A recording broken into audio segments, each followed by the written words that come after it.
Hello everyone, welcome back to my channel. I am your muse Traci. I am your favorite manifestation coach, and I am here to inspire you and empower you to live the life of your dreams, to create on purpose exactly what you want in all areas of your life, to stop settling and to stop suffering. You are not here to suffer. If that sounds good to you, you're more than welcome to subscribe to my channel. If you're interested in any of my offerings, I offer one-on-one coaching. I also offer group coaching options, and my next group coaching session is starting in January 2025. We're going to start it the right way. And this program has been getting rave reviews by my clients who've been participating, and it starts in just a few short weeks in January. So I'm also currently offering a special limited time pricing for this program. So if you're interested in getting that special pricing offer, let me know. Send me an email, leave me a comment down below, and let's get right into it. So this video I've been promising you guys for a little bit now, and it's going to be all about creation is finished. And we're going to dive in how to, first of all, remember this, but then also how to make it work for you, how to use this concept or this idea or this fact, really, that creation is finished to work for you, to help you on your manifestation journey. All right, so let's get right into it. So first I want to talk about the illusions of limitation. And that is what is. So the illusion of what currently is showing up. And what is currently showing up in your current manifested reality is just no more, no less than your previous assumptions, right? It is not showing you what's possible. It is not showing you what exists. This is what most people get wrong. People get wrong taking, the existence, the proof of existence of just what they can experience with their five senses. So this would be incorrect. Because what we can sense with our five senses is a very, very, very, very, very small portion of all that exists. So it's simply showing you what the current 3D reality or what is manifested or what you can experience with your five senses is simply showing you your previous assumptions. And it's potentially just showing you the separation consciousness you hold within you. If anything is missing from your current circumstances that you desire to be, do, or have, it's just showing you the separation consciousness that you hold within you or have held within you, okay? And that's what 3D reality is. It's just showing you your assumption that you are separate from your desires. So let's take an example. So if your specific person, for example, is quote unquote missing from your reality, and when I say missing, they can be completely absent. You could be in no contact, or it could be just showing up in sort of not your preferred way. It could be your SP could be showing up in, an unwanted version or something like that. So that's what I mean by missing. Your desired version is quote unquote missing. This is just showing you your dominant state that you return to and hold in your consciousness, that he or she is missing, or the version of he or she is missing. In other words, you're not experiencing it internally. You're not referring to it. You're not coming back to it again internally again and again. And this is all that your 3D reality is showing you. And this is no different from job, a house, a car, a career, an amount of money. If it's missing in your 3D reality, this is just showing you what you are assuming to be true inside of you. So the mistake I see most people make is that they take the 3D reality, or in other words, the illusion, as real and evidence of some type of limitation, and that's not what it is. It's your consciousness projected out or reflected back to you. Now let's talk about the ego's role. Your ego's role, the limited thoughts that come into your mind, that's the ego. Your ego's role, I'm sure you've heard me talk about this if you've watched my other videos. Your ego's role is to keep you safe. And it is not, your ego's goal and role is not to see you grow, to thrive, to reach your goals, and to reach your highest potential. Let's be real. This is not at all what your ego is about. And it is not what your ego will ever sound like. Your ego sounds like limitation, fear, doubt, worry, needing proof, needing to survive, needing to be cautious, needing to be scared and small, and whatever it thinks you need to be safe. That's it. That is all your ego will ever be concerned with, and all it will ever feed you, because that's literally its job. And I will just add this here. Your ego thinks that the programming it absorbed, or you absorbed, the programming that you absorbed from ages 0 to 7 is what you need to live by. So all of those limitations that you absorbed from your environment, your ego perpetuates those. It thinks you need to live by those limitations in order to be safe, right? So now let's understand the power of your beliefs. The power of your beliefs is that your beliefs are the framework of your, or the blueprint of your reality, right? They are the basis of all conscious thoughts. Make sure you understand this, you guys, because, and I've talked about this in other videos, your beliefs don't always show up blatantly, but they will be the basis for all of your conscious thoughts. In other words, your conscious thoughts are derived from your subconscious programming or your subconscious beliefs. They are driving your conscious thoughts, whether you know it or not. They are. And you think that's normal, and you just think that that's how it is because it's coming from your subconscious programming. And that's why it's so important to examine your beliefs. Take a look at them, get to know them. What is in there? This would benefit you hugely. You need to take a look at the beliefs that run your life, wouldn't you say? That you don't consciously, that you have never consciously chosen unless you've done this work specifically, and you unconsciously absorbed these, right? You didn't choose them, most of them. So you need to do an evaluation. You need to do an inventory, take stock of what's in there, and decide if these are the rules that you want to be running your life. Otherwise, I think it was Jung that said, otherwise you'll, until you make the unconscious conscious, which is what I'm talking about, looking at what is in your belief system, it will run your life and you'll call it fate, something like that. You can Google the exact quote, but it's something like that. All right, so now that's what is manifested, currently manifested, the illusion. And let's talk about the whole other realm, the unmanifested realm.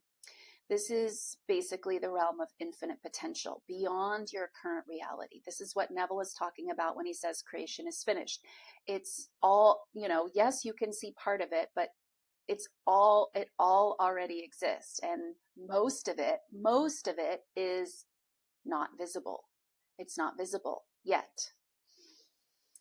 And he isn't the only one who says this, by the way. There are many other scholars and spiritual leaders who tell you that everything that you can think of, that you can have a thought about, already exists. But basically what they are talking about is that every single combination of things, every single potentiality already exists. It's already formed, it's already created, and it's finished, right? Creation is finished. So although we are saying every potentiality, it's not just a potentiality. It already has been created and is available in varying degrees of visibility and invisibility, but it's your job to bring the invisible to be visible. You are the one that does that. Not just the mere passage of time, by the way, let me say that. And this is what you'll need to learn and to practice. Embracing the unknown, embracing the part of creation that you can't see, trusting in the unseen, which isn't really that hard to do when you understand all of this. And if you resonate with this information and you learn to trust your resonance, which I've talked about before, if you are here watching this video and it makes sense and you feel a resonance, that's a remembering from your soul about this information, and you learn to trust that. Not everyone feels this way because they're not meant to. But if you do, then learn to trust your resonance. Learn to trust that. That is guidance. Your ego is going to have something to say about it, though, as I was speaking about previously, because it's, again, not concerned with you empowering yourself, expanding. It's only concerned with safety. And remember, you're not your ego, okay? You are learning to take back control from your ego, and you get to decide if you are living by fear or faith. But if everything, literally everything, has already been created, then you'll need to cultivate the ability to trust in the unseen and come back to this remembrance when it isn't in plain sight yet. And by it, I mean your desires. So all of this is essentially shifting your mindset from lack to abundance. What you desire, even if it's not visible yet, isn't lacking. There is no lack. Lack is an illusion. It's simply put an illusion. And that's what I'm trying to get at in these first couple of sections.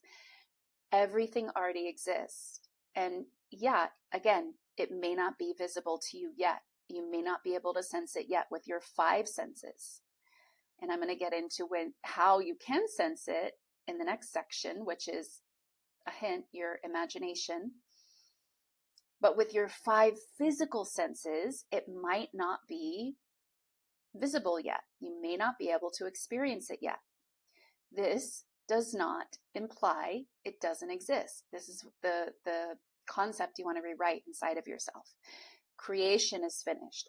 Everything exists. This is what you want to keep bringing yourself back to, because you've been trained otherwise. You've been trained to think, well, what exists? Take a look around you. That's what exists. That's not the truth. That's not the truth of this reality. It's just not. And again, if you resonate with this information, then proceed. If you don't, click off the video. It's just that simple. Now, just because you resonate doesn't mean you don't have to practice. You have to practice because you've practiced the other way for a long, long, long time. So you have to practice reminding yourself, oh, wait a minute.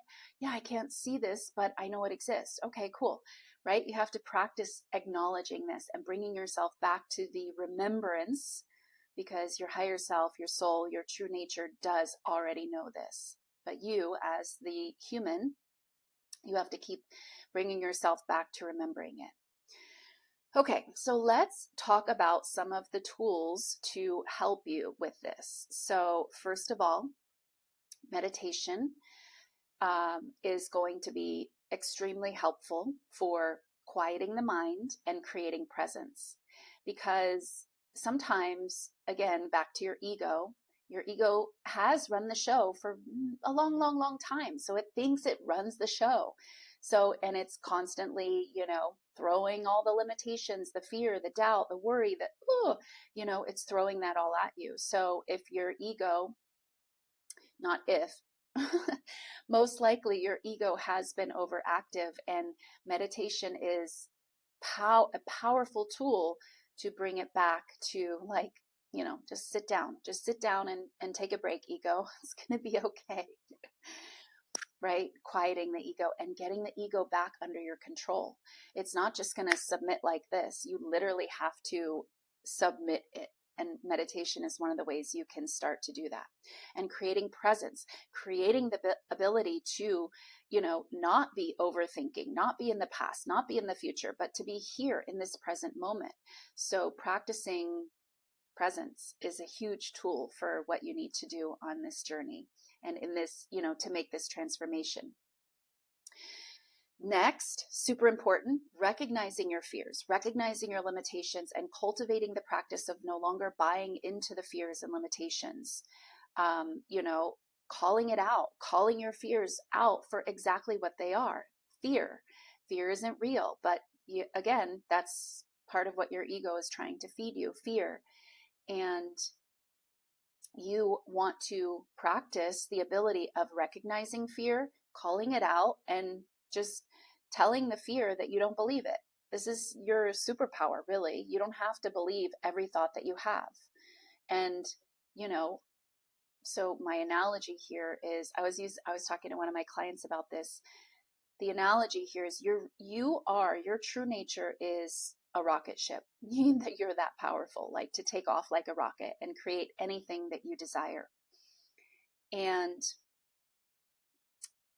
you just have some anchors tied to you right now. And those anchors are your own limiting beliefs, i.e. programming, and your own fears and doubts.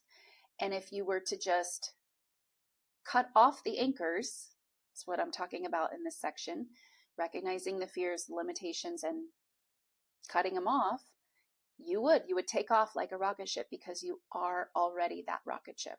Okay. So let's talk about some of the tools.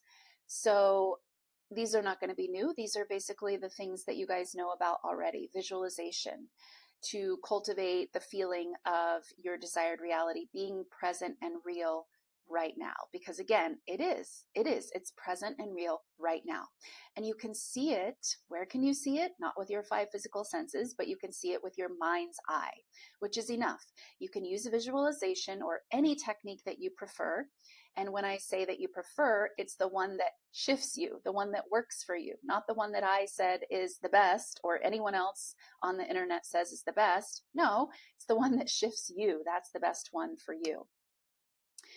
Shifts you and brings you back to the feeling of your desired reality being a present and real fact right now, because it is. This is really your job. And do yourself a favor, by the way, before I move on.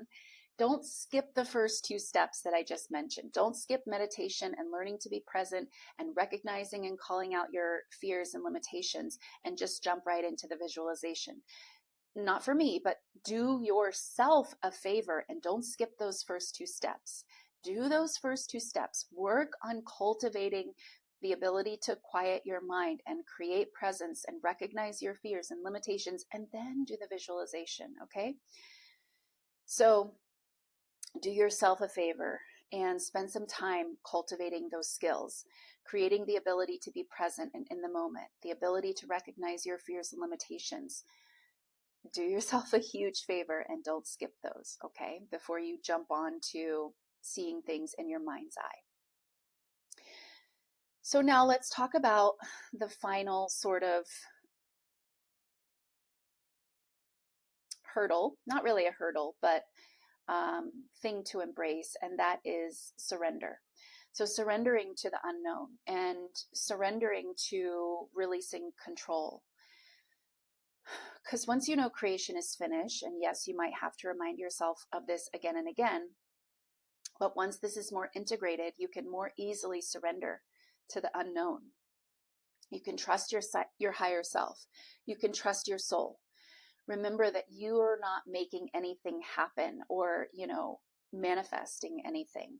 Your job is to decide, to sift and sort and decide what it is that you want to experience, and then assume it is yours. Practice the feeling of having it now. Collapse the inner duality of separation now, and surrender the how and the when. The how and the when. How and when is not your job. So you surrender that piece. Give it up to your higher self or your soul. And embrace the discomfort of doing this, and embrace the discomfort of, the growth, the inner growth that is required to do this. And this comes up when you first start to practice this, and it will feel uncomfortable. I see this all the time in my clients, and I remember distinctly going through this myself, thinking I have to do something to make a plan and make it happen. And I would simply gently remind myself, no, that's not how this works. I know I'm being, that's how I've always done it. That's how I used to do things. That's how I used to get things done. And I got things done, but there's a limitation to how much I could accomplish that way. And now I'm learning a new skill, and I'm practicing a new skill. And it did no doubt feel uncomfortable, and it will for you as well, as all new skills do in the beginning. They feel uncomfortable, they feel clunky, and practice makes it easier and more comfortable. When you keep reminding yourself of this very thing, you will see the shifts and you will see the evidence, and I want to encourage you to celebrate each step forward. This is such an important part of the process. No matter how how small, and acknowledge each time you shift into even a little bit more surrender. And more importantly, when you shift yourself into a feeling of having your desire now, right? And you feel that little bit of relief of feeling that you already have it within before there's any proof of it. And again, you can use any technique you want to shift yourself there, but just acknowledging the relief and acknowledging those little shifts and acknowledging this progress within yourself and acknowledging how you feel the fear start to subside and you're able to trust more and you're able to quiet the mind and the ego and the incessant limitations more and more. Celebrate this. It's super important to build your confidence and your motivation. So to close this out, you really, you want to, yes, creation is finished. Well, why can't I see my desires, Traci? It's about understanding the interconnectedness of your thoughts, your emotions, and the reality that you experience with your five senses. Everything is mental. Everything is a reflection of your dominant inner state of being. Understanding the law of cause and effect. Nothing out there is real or an actual limitation or an actual fact. There are no facts, as Neville reminds us. Understand this, remind yourself this, and integrate this. So important. Never underestimate the power of gratitude as well in this journey. Like I was just talking about, having gratitude for your, small wins and your small progress internally. And in this now moment, for everything that you desire already existing, have immense gratitude for that. That is such a powerful state to be in. Having gratitude for the things that already exist, even if you can't see them and experience them right now in your physical reality. Aligning with the presence of your desires now, whether you can see them or not, right? This is you embodying and understanding and integrating creation is finished. You are meant to live a life aligned with your dreams and your passions, and you are meant to experience everything that your heart desires. And the only thing that can hold you back from this is your own limiting thoughts, ideas, and concepts about yourself. And the best news is you can change your limiting thoughts, your ideas and concepts about yourself, but no one can change them for you. Anyone who says they can is doing you a disservice, and they are disempowering you. You are the only one that can do this. You and only you. It's good news, you guys. No, you don't need anyone else to do this for you. You have all the power that you need within you. So no one is coming to save you, but you don't need anyone to save you. You have all the power to quote unquote say, you don't need to be saved, but you know what I'm talking about. You have all the power within you. You don't need anyone outside of you to give you the power. That's already been done. It's already been given to you. So that thing you see as your ideal reality, but simultaneously put off as an impossibility and a far off dream, that exact reality, that ideal reality is what is meant for you. And it is meant for you, not off in a far off, distant, future land, but it's meant for you in this moment. Otherwise, you wouldn't even have the desire for it in this moment. Your desires are your roadmap. Learn how to trust them. Learn how to shed the limitations that oppose them and that are the only thing that could ever stand in the way of you realizing your desires, because creation is finished. All right, you guys, leave me a comment down below. I'll see you in the next video. Bye.